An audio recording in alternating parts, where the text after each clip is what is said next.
Hey everybody, welcome back to the channel. Today we are talking about Palantir's Foundry for Builders partnership with MePrism. And the really interesting thing about this one is that this just might be that coveted consumer product that we are all hoping for and that we are looking forward for Palantir to be able to put out one day. Now, a couple quick things before we get into the video. Consumer-facing product is really important because Tom Nash, one of the OG finance YouTubers on YouTube, kind of put out this idea. I've said on a previous video, he incepted this idea out into the Palantir community, which is that Palantir needs to become a $1 trillion company. And in order for them to become a $1 trillion company, they need to have a consumer-facing product because no $1 trillion market cap company doesn't have a consumer-facing product. So this is sort of this got people thinking about like, oh, well, what could be this like coveted B2C product? I mean, I think they can get pretty big without a B2C product and they can be pretty substantial, but do I think they can be a $1 trillion company without a B2C product? I don't know. That's hard. I think they can get the 400 billion, maybe 500 billion of just in the next 10, 15 years of just like pure B2B enterprise value. But to really attack the world, right, they've got to go after that total addressable market, which is the world, which is consumers. So this brings up the question, what could be the consumer product? A lot of people have thought about it. A lot of people have been wondering about it. And I came across MePrism, which joined Palantir's Foundry for Builders initiative. This happened in October 2021, but I really just discovered it in January 2022, which is powering its mission to release digital identity ownership to consumers. Now, Foundry for Builders is Palantir's initiative of letting startups use Foundry, which is very complex and complicated software, for an extremely reduced cost, but integrate it throughout the entirety of their organization while they're startups in order for them to ultimately get bigger and then use Foundry when they're like big companies, and basically gives Palantir a lot of exposure to the startup community. One of the startups that Palantir didn't invest in but gave Foundry to in terms of a partnership was Chapter, which is a data-driven Medicare recommendation plan startup. They recommend like the best Medicare plans using data. They just raised $42 million in a Series B. And they've been using Palantir as the backbone of their entire company. So like Palantir's got their hands on a lot of things. This is what makes me excited for the company. They have a lot of different things that they're doing, working with a lot of people. By the way, Peter Thiel, which is one of the co-founders of Palantir, is on the board of Chapter. So it's like, you know, the company that raised $42 million using Peter Thiel's software. Peter Thiel joins a board seat, probably realizes that, oh, this software is really helping you guys. Like there's a really cool integration. How many other startups could it help? So there's a lot of different moving parts that are going on. And that's what makes it exciting to really talk about Palantir and cover the company.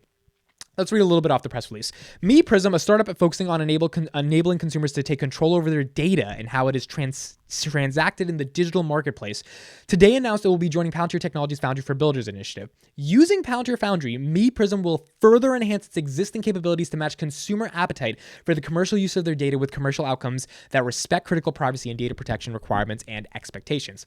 This is really interesting. Palantir has always been about protecting civil liberties. Palantir does not want to sell your data no matter how much Ross Gerber thinks they want to sell your data. They want to protect your data. MePrism is a startup that's basically saying, okay, let's build out a marketplace where users can sell their data. And we're going to go into their website in a second. And like, so if I'm going to sell my interests, instead of giving it up to Facebook for nothing, I can go to MePrism and I can sell the fact that I like, you know, the color red. And then MePrism can take that data and then do something with that data. But there was a monetary exchange for that data. That's a really interesting concept. It sounds kind of dystopian, but like, if you're going to pay me for it, like me liking the color red means nothing unless I'm on Facebook, because then Facebook can't show me more advertisements that have the color red in it because they know I'll click on it because I like the color red, because they know that I like the color red. But if I tell you I like the color red and MePrism sends me $20, that's $20 more just because you know I like the color red, right? Like it attaches a monetary value on your data, which is just a fascinating concept. They say that leveraging Palantir Foundry will empower us to offer consumer-facing businesses not only clean title data, but also the systems necessary to expertly navigate the world of data engineering, data science, compliance, and all of the regulation inherent in working with personal information, said the CEO. That makes a lot of sense, right? Because Palantir Foundry is an integrated operating system that takes everything and puts it in one place. So if it's all being put in one place, now you're able to navigate regulations, you're able to navigate privacy, you're able to do a lot of stuff because this advanced software is the backbone of offering the services that you are trying to offer. They write, businesses that lack the internal expertise needed to develop and execute data-driven strategies are unable to compete and innovate in this space. Makes sense. Worse, they risk stumbling into data practices that are fundamentally at odds with the regulatory requirements and consumer privacy expectations. Very true. Resulting in a disappointed and disenfranchised consumer. Palantir's platform will accelerate the speed at which MePrism can empower consumers to gather their own data from the myriad of firms tracking it so they can take control of their digital identity. That is a pretty interesting concept. In addition, businesses that purchase data directly from consumers via the MePrism platform, so it's like a middleman for your data, may leverage the analytics and processing horsepower offered by Foundry to take the right decisions for their organizations, creating a more transparent marketplace that benefits all participants. So consumer gives up their data to MePrism. MePrism sells that data to the organization buying that data, and that data now gets, or that organization now gets the access of the analytical tools by Foundry, which we know are pretty phenomenal, to be able to figure out how to make sense of that data that they just bought from MePrism that bought the data from you. Look, it sounds kind of crazy, but it also sounds kind of interesting. And this could potentially be the consumer product that Palantir was thinking about. Palantir's not thinking about that. All of us are thinking about it, right? Because if Palantir's whole argument is like, we go into an organization and we make businesses operate better through more effective data-driven decision-making, and we do it through really complex proprietary software.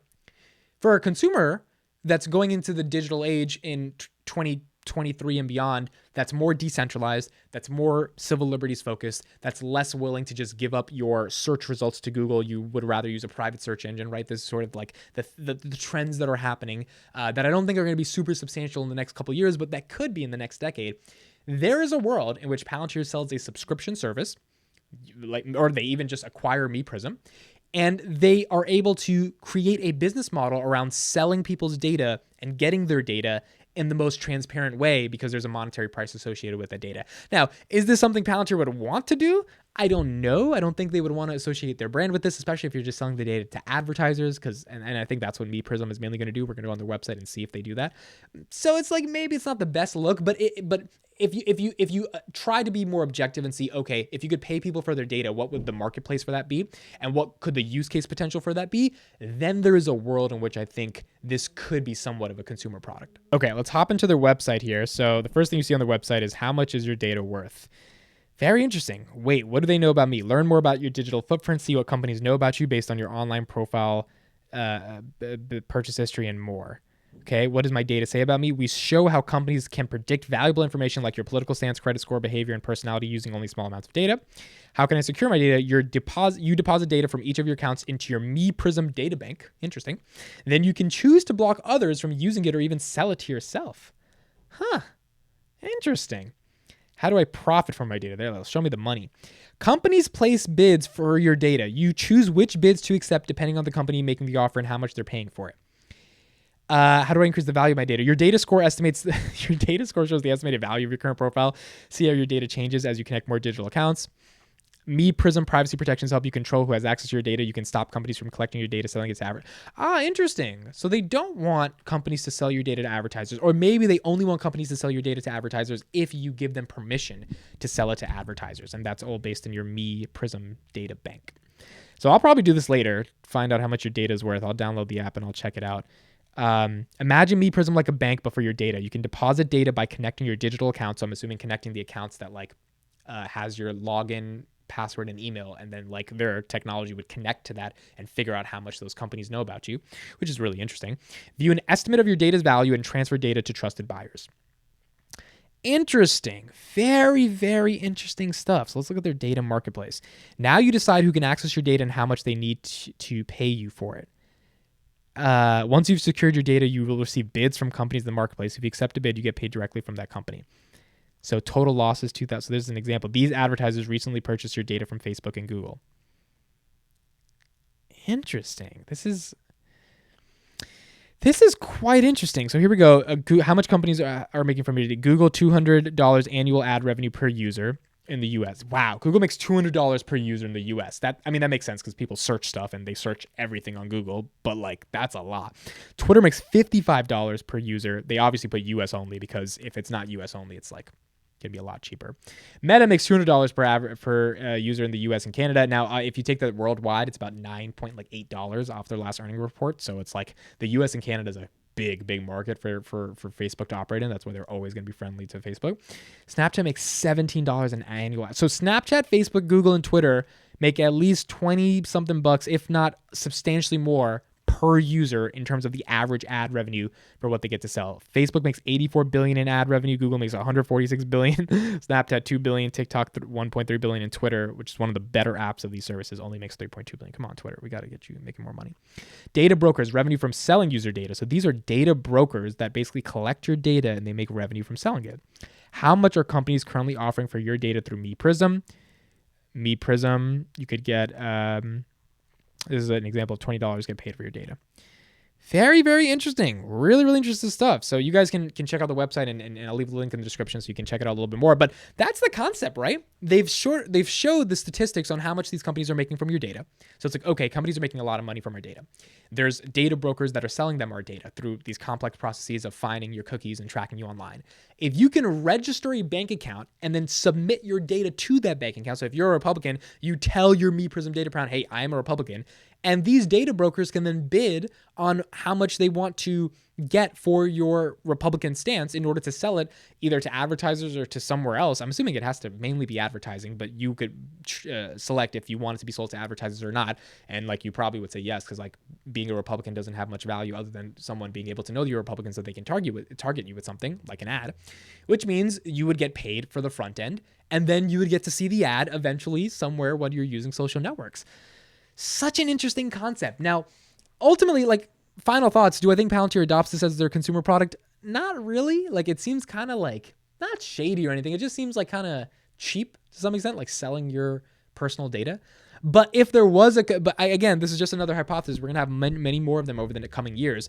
If Palantir was to come up with a consumer product, there is a world in which users selling their data to Palantir, that's already integrated with this platform, by the way, because it's part of Foundry for Builders. And then Palantir has the Foundry analytics capabilities to make sense of that data and then sell that data in a different way. Now, I think the selling of that data, that's going to be the hard part for people to wrap their head around, especially because of Palantir's mission. They don't want to be like Silicon Valley companies. They hate advertising, right? Like they hate the process of like selling data for ads. That's why they left Silicon Valley. They're in Denver, Colorado. So like that's the part that I think it would be hard.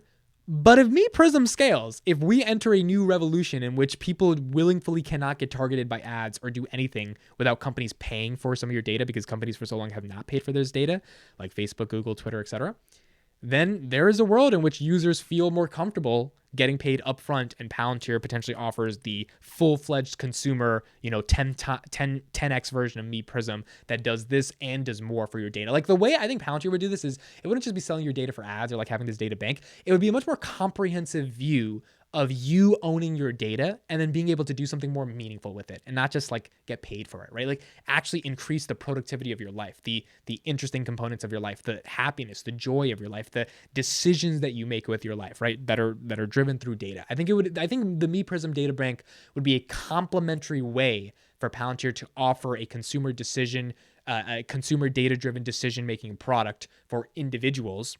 And MePrism is like a component of that because on top of Palantir's consumer product helping you make better data-driven decisions based upon the data that you provide Palantir's consumer product, they also allow you to sell your data in some meaningful way. So they have like the protection of the civil liberties concept there. I don't know. Something to think about. Let me know what you guys think in the comments. Let me know what you guys think could be Palantir's best consumer-facing product. Definitely looking forward to reading them. And do you think MePrism has a chance to be Palantir's consumer product? Thank you for watching. My name is Mitt. Looking forward to reading the comments. I'll see you in the next one.